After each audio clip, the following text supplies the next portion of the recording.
Hello and welcome back again to my channel. So in this video we're going to talk about how to create a subdomain name to your domain name. So to create a subdomain name from your domain name, so just here I'm just in the cPanel, so locate where there is domains and just click on domains, and here just click on the create a new domain.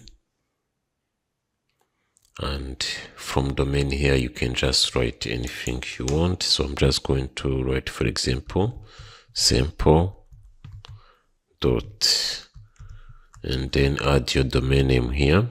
So first of all, you just write something that you are going to call your subdomain name, and then dot your domain name. So after that, click on the submit, and don't click on the share document route. So click on the submit and wait for a few seconds to load, and that's it. So you have successfully created a new domain name. So you can see that you have your new subdomain name here.